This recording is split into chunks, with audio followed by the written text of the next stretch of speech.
जैसा कि आप सब लोग जानते हैं, दिल्ली के अंदर सर्दियों के मौसम में प्रदूषण का स्तर काफ़ी बढ़ जाता है।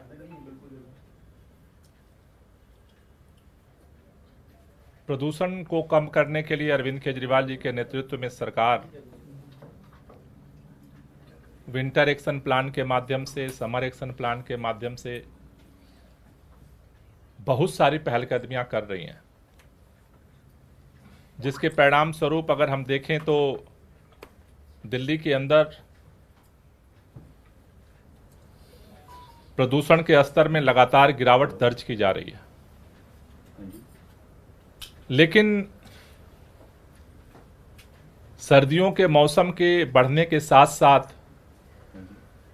जिस तरह से दिल्ली में प्रदूषण की स्थिति पिछले सालों में काफ़ी गंभीर होती रही, उसको लेकर के दिल्ली सरकार ने ये निर्णय लिया था कि इस प्रदूषण के जो रियल टाइम सोर्स हैं उनकी साइंटिफिक स्टडी करना बहुत ज़रूरी है। क्योंकि कोई कहता है इसका कारण डस्ट पोल्यूशन है, कोई कहता है गाड़ियों की वजह से पोल्यूशन हो रहा है, कोई कहता है कि बायोमास बर्निंग से है, कुछ रिपोर्ट्स पराली की वजह से है। तो किस समय, किस एरिया में, किस वजह से प्रदूषण बढ़ रहा है? जैसे हम दिल्ली में देखते हैं कि दिल्ली तो एक ही है, लेकिन आनंद विहार का एक्यूआई का स्तर अलग है, वजीरपुर का अलग है, साउथ दिल्ली का अलग है, नरेला का अलग है, बवाना का अलग है, क्योंकि अलग अलग जगहों पे अलग अलग सोर्सेज एक इंपॉर्टेंट रोल प्ले करते हैं। और इसकी स्टडी के लिए रियल टाइम सोर्स अपॉर्चमेंट स्टडी के लिए दिल्ली सरकार ने आईआईटी कानपुर के साथ मिल करके स्टडी को आगे बढ़ाने का निर्णय लिया था। लेकिन पिछले कुछ दिनों से मीडिया में ये खबरें चल रही हैं कि रियल टाइम अपॉर्चमेंट स्टडी का डाटा नहीं मिल रहा है, स्टडी बंद है। अब जब सर्दियों में सबसे ज़्यादा उस डेटा की हमें ज़रूरत है, इस समय वो स्टडी जो है वो बंद कर दी गई। कैबिनेट ने निर्णय लिया स्टडी कराने का, लेकिन डीपीसीसी के चेयरमैन अश्वनी कुमार जी ने स्वयंभू निर्णय लेते हुए स्टडी को बंद करवा दिया। बिना मिनिस्टर के डिस्कशन के, बिना कैबिनेट के डिस्कशन के, बिना किसी निर्णय के कैबिनेट के फैसले को उन्होंने पलट दिया। और जब इस दिल्ली को सबसे ज़्यादा ज़रूरत है इस समय कि उस साइंटिफिक एनालिसिस के आधार पर साइंटिफिक एक्शन को डिज़ाइन किया जाए, उस समय हमारे पास सोर्स उपलब्ध नहीं है। ये बहुत ही दुर्भाग्यपूर्ण है दिल्ली के लिए। मैं आपको बताना चाहता हूं कि दिल्ली के अंदर 7 जुलाई 2021 को कैबिनेट ने यह निर्णय लिया था कि दिल्ली में रियल टाइम सोर्स अपॉर्चमेंट स्टडी शुरू की जाएगी। हमने आईआईटी कानपुर के साथ डीपीसीसी ने 22 अक्टूबर 2021 को हमने एएमयू शामिल किया था। एएमयू साइन करने के समय जो निर्णय हुआ था कि ये जो पूरी स्टडी है कानपुर के साथ, ये 12 करोड़ 727 रुपए इस पे खर्च होंगे, जिसको कैबिनेट ने मंजूरी दी थी। स्टडी शुरू करने के लिए जो स्टेशन में तमाम मशीनरी मंगानी थी, इक्विपमेंट मंगाने थे, उसके लिए 10,07,248 रुपए आईआईटी कानपुर को रिलीज कर दिए गए। और उसके बाद स्टडी की रिपोर्ट आने के बाद जो बाकी पेमेंट था उसको कानपुर को देना था, लेकिन इसी बीच दिल्ली के अंदर अश्वनी कुमार जी दिसंबर के महीने में डीपीसीसी के चेयरमैन बनाए जाते हैं। उसके पहले अब तक जो इन्वायरमेंट विभाग का सेक्रेटरी होता था वही डीपीसीसी का चेयरमैन होता था। पहली बार इन्वायरमेंट डिपार्टमेंट के सेक्रेटरी की जगह सेपरेट अश्वनी कुमार जी को दिसंबर में डीपीसीसी का चेयरमैन नियुक्त किया जाता है। दिसंबर में ये नियुक्त होते हैं और नियुक्त होने के बाद फरवरी के महीने में ये नोट फाइल पर लिखते हैं कि ये जो स्टडी हो रही है उसकी कास्ट बहुत ज़्यादा है। उसके बाद फिर आगे लिखते हैं कि जो इसकी मॉडलिटी है उसमें प्रॉब्लम है। और उसके बाद मीटिंग दर मीटिंग आईआईटी कानपुर के साइंटिस्ट के साथ होती है। और फाइनली जब अक्टूबर के महीने में प्रदूषण का स्तर बढ़ता है,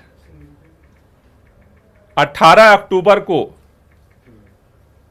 इन्होंने फाइनली फाइल पे लिखा कि अब जो बचा हुआ पेमेंट है आईआईटी कानपुर का नहीं दिया जाएगा। और उसके बाद से दिल्ली के अंदर शायद देश का पहला इस तरह का रियल टाइम सोर्स अप्रोचमेंट स्टडी शुरू हुई थी, उसको अश्वनी कुमार जी ने ठप कर दिया। कैबिनेट के फैसले को पलट दिया। अक्टूबर के बाद जो दिल्ली के पोल्यूशन को कम करने के लिए एक साइंटिफिक स्टडी हमारे हाथ में होनी चाहिए, दिल्ली के 2 करोड़ लोगों की जिंदगी के साथ उन्होंने खिलवाड़ करने का निर्णय ले लिया। बिना मंत्रालय को किसी तरह की सूचना दिए बगैर, बिना कैबिनेट को किसी तरह की सूचना दिए बगैर, और 2 करोड़ लोगों की जिंदगी से खेलने का उन्होंने निर्णय ले लिया और उनका पेमेंट रोक दिया गया। कोई भी जो रूल और जितने टीबीआर के रेगुलेशंस हैं, कोई भी अधिकारी कैबिनेट के फैसले को इंप्लीमेंट करने के लिए होता है। कैबिनेट के फैसले को कोई एक अधिकारी अपने स्वयंभू विवेक के आधार पर पलट नहीं सकता है, लेकिन अश्वनी कुमार जी ने पलट दिया। और खास तौर से जो सबसे बड़ी बात है कि जब सबसे ज्यादा क्रूशियल समय आया है अक्टूबर में, उस समय इन्होंने पूरी स्टडी को ठप करा दिया, सारा डेटा आना बंद हो गया।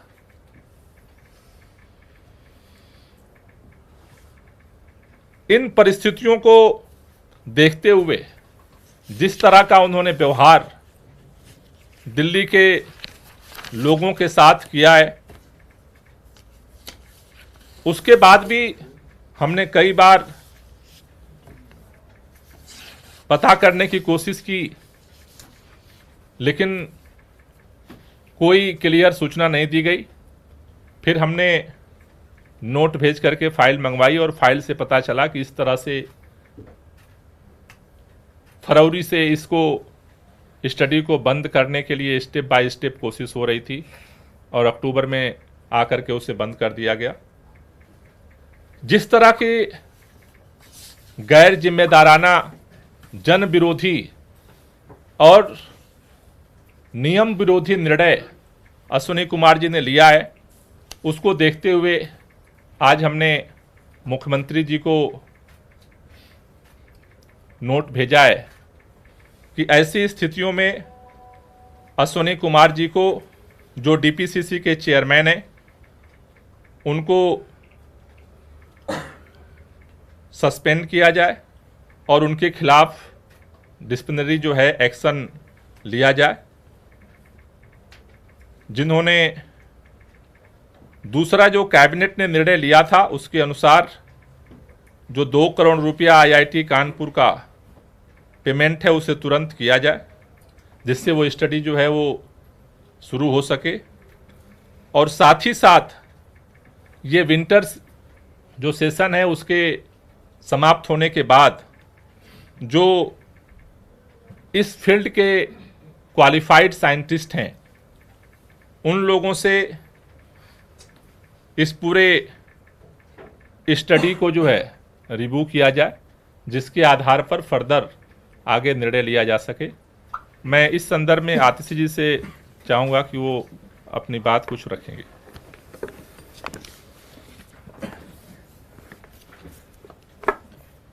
जैसा कि आप सब जानते हैं, पोल्यूशन खासकर के सर्दियों के महीने में दिल्ली वालों के लिए, 2 करोड़ दिल्ली वासियों के लिए एक बहुत महत्वपूर्ण मुद्दा है। दिल्ली में सर्दियों में पोल्यूशन का स्तर बढ़ता है, लोगों के स्वास्थ्य पर असर पड़ता है। इस समय हम देखते हैं अक्टूबर, नवंबर, दिसंबर के महीने में कि डॉक्टरों के पास, अस्पतालों में लोग रेस्पिरेटरी प्रॉब्लम्स के लिए जाते हैं, हॉस्पिटल में एडमिशन्स होते हैं। इस बढ़ते हुए प्रदूषण को कम करने के लिए दिल्ली सरकार लगातार 8 साल से काम कर रही है। कई रिपोर्ट्स भी आई हैं इंडिपेंडेंट ऑर्गेनाइजेशन से, जिन्होंने ये बताया है कि दिल्ली में होने वाला प्रदूषण पिछले कुछ साल में कम हुआ है। लेकिन दिल्ली में प्रदूषण को कम करने के लिए एक बहुत बड़ी बाधा सामने आती है। वो बाधा ये है कि कोई भी आधिकारिक डेटा उपलब्ध नहीं है कि इस प्रदूषण के अलग अलग स्रोत क्या हैं और अलग अलग सोर्सेज का दिल्ली के टोटल पोल्यूशन में कितना कंट्रीब्यूशन है। अलग अलग लोगों की राय है। कोई कहता है कि रोड डस्ट से होता है, कोई कहता है व्हीकुलर पोल्यूशन से होता है, कोई कहता है पराली जलने से होता है, लेकिन कोई भी आधिकारिक डेटा मौजूद नहीं है जो ये बता पाता है कि कितना पोल्यूशन कौन से सोर्स से होता है। इससे समस्या क्या आती है? इससे समस्या ये आती है कि कोई भी पॉलिसी बनाई नहीं जा सकती इस पोल्यूशन को कम करने के लिए जब तक सरकार को पता ही नहीं है कि कौन सा पोल्यूशन का सोर्स कितना कंट्रीब्यूशन कर रहा है। इसी समस्या के समाधान के लिए, इसी बाधा को हटाने के लिए जुलाई 2021 में दिल्ली के कैबिनेट ने एक माइलस्टोन डिसीजन लिया कि हम दिल्ली में एक real time source apportionment study करेंगे, जिसका मतलब है रियल टाइम बेसिस पे कौन से एरिया में किस समय पर जो पोल्यूशन हो रहा है उसमें कौन सा सोर्स कितना कंट्रीब्यूट कर रहा है। ऐसी कोई भी स्टडी आज तक भारत में नहीं हुई है। इनफैक्ट मुझे लगता है कि शायद ये ऐसी पहली स्टडी है जो पूरी दुनिया में हो रही। जुलाई 2021 में कैबिनेट ने यह डिसीजन लिया। आईआईटी कानपुर को इसका पार्टनर बनाया गया स्टडी का। आईआईटी कानपुर ने अपने साथ कई और इंस्टीट्यूशंस को भी, जिसमें टेरी द एनर्जी रिसर्च इंस्टीट्यूट और Indian institute of science education and research IISER को भी शामिल किया और एक पूरी साइट डिज़ाइन करी गई जो सेंट्रल दिल्ली में है, जिसमें दुनिया की world class cutting edge scientific equipment रखी गई जो पोल्यूशन को मेजर करेगी। और दूसरा, एडवांस्ड मैथमेटिकल मॉडलिंग के साथ, एडवांस्ड केमिकल मॉडलिंग के साथ इस स्टडी को डिज़ाइन किया गया। जो अभी तक इस स्टडी के नतीजे आए हैं, उन्होंने कई बहुत इंटरेस्टिंग चीज़ें सरकार के सामने रखी हैं। उदाहरण के तौर पे, सरकार के पास पहले ये डेटा नहीं था, इस स्टडी के इस माध्यम से सामने आया कि सर्दियों में एक बहुत बड़ा सोर्स पोल्यूशन का है जो सिक्योरिटी गार्ड्स वगैरह अंगीठी जलाते हैं, आग जलाते हैं अपने आप को गर्म रखने के लिए। अगर ये स्टडी नहीं होती तो सरकार को ये पता ही नहीं हो सकता था कि ये एक बड़ा सोर्स है पोल्यूशन का। जब पता चलता है तो उसके आधार पर पॉलिसीज बनाई जा सकती है। दूसरा उदाहरण, अलग अलग हॉटस्पॉट से जब डेटा कलेक्ट किया गया तो पता चला कि अलग अलग हॉटस्पॉट्स में अलग अलग सोर्सेज ऑफ पोल्यूशन है। फॉर एग्जाम्पल, आनंद विहार में सबसे बड़ा कंट्रीब्यूटर व्हीकुलर पोल्यूशन है, जिसकी वजह से आनंद विहार के आसपास के इलाके में प्रदूषण बढ़ता है, लेकिन वजीरपुर के हॉटस्पॉट में इंडस्ट्रियल पोल्यूशन की वजह से पोल्यूशन का लेवल बढ़ता है। इसलिए ये स्टडी इतनी महत्वपूर्ण है कि इसके आधार पर ही पॉलिसी डिसीजंस लिए जा सकते हैं प्रदूषण को कम करने के लिए। इस स्टडी का खर्चा 12 करोड़ का था, जिसमें 10 करोड़ ये इनिशियल इक्विपमेंट खरीदने के लिए थे और 2 करोड़ स्टडी को करने के लिए थे। स्टडी की इक्विपमेंट वगैरह का सेटअप तैयार हो गया नवंबर 2022 में, और नवंबर 2022 से जो इस साइट की सुपर साइट है, जो इसकी लैब है, वहां से रियल टाइम सोर्स अपॉर्शनमेंट का डेटा आना शुरू हो गया, जिसके आधार पर एक एक करके दिल्ली सरकार ने कई अपनी पॉलिसीज बनाई। लेकिन आज जब सर्दियों के महीने शुरू हो रहे हैं, जब पोल्यूशन का लेवल दिन ब दिन बढ़ रहा है, जब दिल्ली के लोग अस्पतालों में जा रहे हैं, तो दिल्ली सरकार के एक अफसर DPCC chairman mister Ashwini Kumar ने बिना मंत्री की परमिशन के, बिना कैबिनेट से अप्रूवल लिए, कैबिनेट के डिसीजन को रोक दिया, कैबिनेट के डिसीजन को पलट दिया।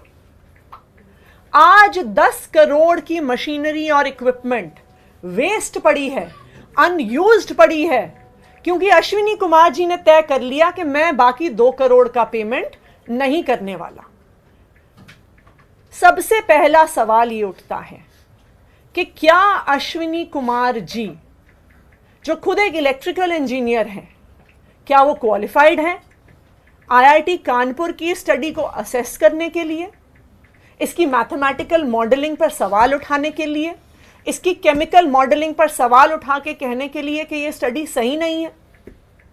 दूसरी बात, अगर दिल्ली सरकार के कैबिनेट ने दिल्ली के लोगों के हित में ये फैसला लिया है कि दिल्ली में एक real time source apportionment study होगी, तो कैबिनेट की परमिशन के बिना इस स्टडी को कैसे रोका जा सकता है? लेकिन ये जो अश्विनी कुमार जी ने किया है, ये दिल्ली सरकार में इकलौता ऐसा किस्सा नहीं है कि दिल्ली सरकार के अफसरों ने जनहित के काम को रोका हो। जब से जीएनसीटीडी अमेंडमेंट एक्ट आया है, उससे पहले जब जीएनसीटीडी अमेंडमेंट ऑर्डिनेंस आया था, तब से लगातार दिल्ली सरकार में एक के बाद एक जनहित के फैसलों को रोकने का काम दिल्ली सरकार के अफसर कर रहे हैं। आज दिल्ली सरकार के अफसर मिस्टर अश्विनी कुमार और अन्य अफसरों को भी यह लगता है कि उनको दिल्ली सरकार के आदेश मानने की कोई जरूरत नहीं है। उनको यह लगता है कि उनको मंत्री के आदेश मानने की कोई जरूरत नहीं है। उनको यह लगता है कि उनको कैबिनेट के कोई आदेश मानने की जरूरत नहीं है। और आज इसी वजह से उन्होंने दिल्ली के 2 करोड़ लोगों के स्वास्थ्य को खतरे में डाल दिया है, क्योंकि दिल्ली सरकार की real time source apportionment study रुक गई है और उसके आधार पर जो पॉलिसीज बननी थी वो रुक गई हैं। तो जैसा गोपाल जी ने बताया, गोपाल जी ने एनवायरमेंट मिनिस्टर होने के नाते DPCC chairman mister Ashwini Kumar की सस्पेंशन को रिकमेंड किया है। इसलिए रिकमेंड किया है क्योंकि उन्होंने कैबिनेट के फैसले को मानने से इनकार कर दिया है। इसलिए रिकमेंड किया है क्योंकि उन्होंने दिल्ली के 2 करोड़ लोगों के स्वास्थ्य को, उनकी जान को खतरे में डाल दिया है।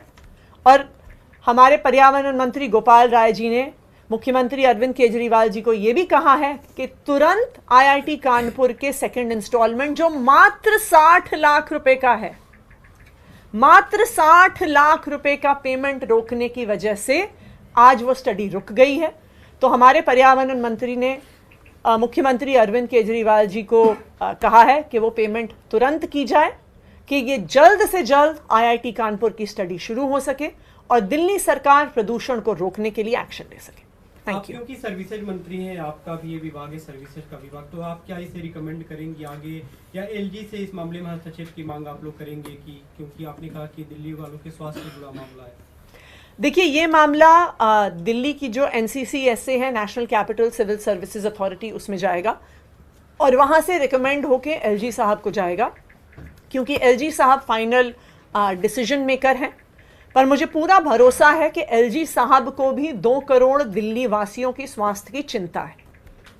एलजी साहब को भी दिल्ली में बढ़ते हुए प्रदूषण की चिंता है। और जब एलजी साहब देखेंगे कि एक अफसर ने 2 करोड़ दिल्ली वासियों की जिंदगी को खतरे में डाल दिया, उनके स्वास्थ्य को खतरे में डाल दिया, तो वो भी जरूर अश्विनी कुमार जी को सस्पेंड भी करेंगे और उनके खिलाफ डिसिप्लिनरी एक्शन लेंगे। आतिशी, ये जो आपने डेटा बताया 2 करोड़ रुपए इस स्टडी के लिए कानपुर को देने थे और कानपुर साइंटिस्ट को देने थे, इसमें से क्या 1,40,000 की पेमेंट हो चुकी है या ये जो टोटल स्टडी है, इस टोटल स्टडी का कॉस्ट जब एमओयू साइन हुआ आईआईटी कानपुर के साथ, तो 12.72 करोड़ इस स्टडी की टोटल कॉस्ट थी, जिसमें शामिल था पूरा लैब, पूरा इक्विपमेंट वगैरह सेटअप करना, जिसमें से 10.72 करोड़ सिर्फ लैब और इक्विपमेंट सेटअप करने में गया, जिसकी पेमेंट हो चुकी है। दैट मीन्स 80% से ज़्यादा जो खर्चा था वो हो चुका है। और आज वो 10 करोड़ की इक्विपमेंट खाली पड़ी है, वेस्टेड पड़ी है, अनयूज्ड पड़ी है, क्योंकि अश्विनी कुमार जी ने सेकंड इंस्टॉलमेंट के पैसे देने से मना कर दिया। मैम, क्योंकि अभी गोपाल जी ने 2 दिन पहले ये कहा था, मैं थोड़ा सा डेटा को लेकर कंफ्यूज, अभी आपने कहा कि 60 लाख रुपए ही बकाए हैं। नहीं, 2 करोड़ रुपए बकाया है जो 3 इंस्टॉलमेंट में जाना है, तो तकरीबन 60 लाख के आसपास की 3 इंस्टॉलमेंट्स अभी ड्यू हैं। तो अभी सेकंड इंस्टॉलमेंट का पेमेंट ना होने की वजह से ये स्टडी रुक गई है। उनको 2 करोड़ देने हैं अभी, और 2 करोड़ रुपए उनको और देने हैं, लेकिन वो हाँ जी। इंस्टॉलमेंट में था। ठीक है, क्योंकि 10 करोड़ ये जो हाँ जी जी 2 करोड़ जो गोपाल जी ने अभी कुछ दिन पहले भी जब एक मीटिंग बुलाई थी पर्यावरण की स्थिति को देखते हुए, ग्रेप 2 लागू होना था, उसमें भी अधिकारी और टॉप ऑफिशियल्स जो है वो नदारद रहे थे, उनमें अश्विनी कुमार का भी नाम था। तो क्या असल में अधिकारी कर क्या रहे हैं, हो क्या रहा है, जो थोड़ा सा क्लियर, क्योंकि डिविजनल कमिश्नर भी हैं, वो उनको आना था, वो भी नहीं आए, पर्यावरण सेक्रेटरी भी नहीं आते हैं, उसको लेकर भी एनसीसी को एक लेटर जो है गोपाल जी लिख चुके हैं। Also, Atishi, like when Ashwini Kumar took this decision, did the government actually make any official note of it? Ask him why have you taken this decision? And did he reply? Okay. सबसे पहली बात, अश्विनी कुमार जी ने निर्णय लेने से पहले किसी की भी परमिशन नहीं ली। उन्होंने ये मुद्दा पर्यावरण मंत्री के संज्ञान में भी वो नहीं लेकर आए। उन्होंने खुद ये डिसीजन ले लिया कि हम पैसे नहीं देंगे। उन्होंने खुद बिना पोल्यूशन या एनवायरनमेंट का एक्सपर्ट हुए, बिना मैथमेटिकल और केमिकल मॉडलिंग के एक्सपर्ट हुए बिना, उन्होंने खुद ये डिसीजन ले लिया कि ये स्टडी सही नहीं है, और खुद उन्होंने ये निर्णय ले लिया कि इस स्टडी का पेमेंट हम नहीं करेंगे। दिल्ली सरकार को तो आईआईटी कानपुर से पता चला कि उनके पैसे रुक गए हैं और उन्होंने ये स्टडी रोक दी है। जब गोपाल जी ने ये फाइल मंगवाई, तब हमें जाके पूरा मैटर हमारे सामने आया कि अश्विनी कुमार जी ने सारा पैसा आईआईटी कानपुर का जो ड्यू था वो देने से मना कर दिया। पहली बात। दूसरी बात, जैसा आप लोगों ने सवाल उठाया कि कई अफसर पोल्यूशन की इमरजेंसी मीटिंग में नहीं आए, हमने देखा है कि किस तरह से डीपीसीसी चेयरमैन होकर उन्होंने पेमेंट्स को रोक लिया है। ये सब सिर्फ और सिर्फ जीएनसीटीडी अमेंडमेंट एक्ट का नतीजा है कि आज दिल्ली सरकार के अफसरों को लगता है कि उनको मंत्रियों के आदेश मानने की ज़रूरत नहीं है, उनको लगता है उनको कैबिनेट के आदेश मानने की ज़रूरत नहीं है, उनको लगता है आदेश मिले चाहे तो माने चाहे ना माने। और इसीलिए हमने जीएनसीटीडी अमेंडमेंट एक्ट को सुप्रीम कोर्ट में चैलेंज किया हुआ है, क्योंकि यही वो मुद्दा है जिसको सुप्रीम कोर्ट ने अपने मई 2022 के फैसले में उठाया भी था कि जब तक अफसरों की अकाउंटेबिलिटी चुनी हुई सरकार को नहीं होगी, तब तक अफसर अ लॉ अनटू देमसेल्व्स बन सकते हैं और जनता के मैंडेट के खिलाफ, जनता के इच्छा के खिलाफ, विल ऑफ द पीपल के खिलाफ काम कर सकते हैं। और यही हो रहा है। दिल्ली वाले चाहते हैं कि पोल्यूशन की सोर्सेस की स्टडी हो, लेकिन अश्विनी कुमार जी नहीं चाहते हैं इसलिए वो काम ठप हो गया है और वो काम रुक गया। आदित्य जी, आपने कहा कि कुछ पहली बार नहीं हुआ, कई बार किया, लेकिन ये तो कह सकते हैं इस पूरे मामले में कि कैबिनेट के निर्णय को इस तरीके से रोकने का निर्णय, तो ये काम तो पहली बार हुआ। बिल्कुल, कि कैबिनेट के फैसले को बिना कैबिनेट के पास वापस जाए रोकने का काम ये पहली बार आज हम देख रहे हैं। लेकिन ये सिलसिला पिछले कई महीनों से चल रहा है कि अफसर एक के बाद एक दिल्ली के मंत्रियों के फैसलों को मानने से इनकार कर रहे हैं। Thank you. ये वक्त ऐसा है कि जब एक्शन लेना चाहिए है, क्योंकि टाइम ऐसा आ गया है कि पोल्यूशन का लेवल 300 के पार जाना शुरू हो गया। अब हम चिट्ठियां लिखेंगे, अब हम नोट लिखेंगे, अब हम एक दूसरे पे ब्लेम गेम करेंगे, तो लोग कहाँ जाएंगे? लोग तो परेशान हो रहे हैं, जिनको सांस लेने में तकलीफ हो रही है। नहीं, अभी तो 18 तारीख को ही तो इन्होंने स्टॉप किया है। लेकिन अभी की स्थिति सर आप देखिए, जिस तरह के तो पोल्यूशन 18 तारीख को इन्होंने स्टॉप किया है, उसके बाद इन्होंने बताना बंद कर दिया, फिर फाइल मंगाई गई, फाइल स्टडी करके फिर ये निर्णय लिया गया है। तो सरकार तो निर्णय, इसलिए तो हम ये निर्णय ले रहे हैं और सख्त निर्णय के लिए हम रिकमेंड कर रहे हैं कि भाई इस ऐसी सिचुएशन में कोई भी एक अधिकारी मतलब कैसे कैबिनेट के फैसले को पलट करके और उसको ठप भी कर सकता है। अगर कोई ऑब्जर्वेशन है तो उनको फाइल पे मंत्री के पास पुटअप करना चाहिए, कैबिनेट के सामने पुटअप करना चाहिए। उसके बगैर अगर कोई अधिकारी इस तरह से निर्णय लेता है तो मतलब क्या है? जिस जीएनसीटी एक्ट अमेंडमेंट के बाद जो आशंका थी, आज वो तो धरातल पे सामने आ गई। सर ये स्टडी कितने 18th October, sir. On 18th October. क्या सर ये स्टडी कब से शुरू हुई थी और क्या मैंने कोई stop टाइम किया। फ्रेम था कि कितने सालों तक ये स्टडी होगी? और ये स्टडी इससे अभी तक जो स्टडी हुई उसमें से क्या सब निकला था? देखिए, ये हाँ बोलिए। ये जो स्टडी है इसका फैसला जुलाई 2021 में लिया गया। जुलाई 2021 के बाद ये जो इसकी सुपर साइट थी उसको सेटअप किया गया और नवंबर 2022 से ये साइट अपना डेटा दे रही है। जैसा मैंने कहा, इससे अलग अलग प्रकार का डेटा आया है जिसके आधार पर एक्शन लेना शुरू हो गए हैं। लेकिन रियल टाइम, तो जब तक आपके पास रियल टाइम डेटा नहीं आएगा, रियल टाइम एक्शन सरकार द्वारा नहीं लिया जा सकता। ये कब तक के लिए मैम? कितने सालों तक के ये स्टडी नहीं, है? ये टाइम बाउंड नहीं, रियल टाइम की जरूरत हमें हर समय पड़ती है। जैसे मौसम विभाग है, आप समझो, मौसम विभाग जो है फॉरकास्ट करता है उस मौसम को एनालाइज करके कि कब क्या होना है। उसी तरह से जो पोल्यूशन है उसका रियल टाइम सोर्स क्या है, रियल टाइम मतलब कि एक घंटे के अंदर इस समय कहाँ पर किस वजह से पोल्यूशन होता है। जैसे आपको बता दूं, आपने कहा इसका क्या फायदा हुआ, जब हमने किया उसके बाद हमने सुपर साइट के साथ साथ एक मोबाइल हमने बैन लॉन्च किया था, सीएम साहब ने, आपको याद होगा। उसके आधार पर हमने इस बार जितने हॉट स्पॉट से 13 हॉट स्पॉट, उनको एक विश के लिए वो सारा मोबाइल जो हॉट स्पॉट है वो सब जगह हमने स्टेशन किया और उसको हमने एनालाइज किया कि वहाँ का वो हमें बताने में सक्षम हुआ कि लोकल सोर्स क्या क्या है, कहाँ पर एक्चुअली किस वजह से जो पोल्यूशन बढ़ रहा है। एक जगह दिल्ली में 200 AQI है और एक जगह 300 AQI है, क्यों है ये? और उसके आधार पर आपने देखा कि हम जो है उसकी आधार पर हमने 13 हॉट स्पॉट का सेपरेट हम एक्शन प्लान बनाने में सक्षम हुए। लेकिन हम ये सब बना ही रहे थे, तब तक जो है हमें पता चला 18 अक्टूबर को कि पूरे जो है सुपर साइट को ठप कर दिया गया। अब हमारे पास कोई डेटा ही नहीं है। डीपीसीसी ने सर आईआईटी को क्या कहा है, क्या आधार क्या बनाया है, क्यों बंद किया गया है? बस क्योंकि अश्विनी कुमार जी को लगता है, अश्विनी कुमार जी का असेसमेंट है, अश्विनी कुमार जी जो एक इलेक्ट्रिकल इंजीनियर हैं, उन्होंने ये डिसाइड किया है कि देश के leading scientists from IIT Kanpur, from TERI, from IISER की एडवांस्ड मैथमेटिकल मॉडलिंग, की एडवांस्ड केमिकल मॉडलिंग, की एडवांस्ड पोल्यूशन और environmental studies are not good enough. In fact मैं तो ये भी कहूंगी, डीपीसीसी के अपने भी साइंटिस्ट शायद क्वालिफाइड नहीं हैं इस स्टडी को असेस करने के लिए। इस स्टडी को असेस करने के लिए, किसी भी साइंटिस्ट के एडवांस्ड मॉडलिंग को असेस करने के लिए आपको उनसे सीनियर साइंटिस्ट की ज़रूरत है जो आपको बता पाए। एक IAS अफसर जिसके पास सिर्फ एक इलेक्ट्रिकल इंजीनियरिंग में बीटेक है, वो कहाँ से क्वालिफाइड है इसको रोकने के लिए? Thank you. इसमें ये बस, जो बस। सेंटर है बस बहुत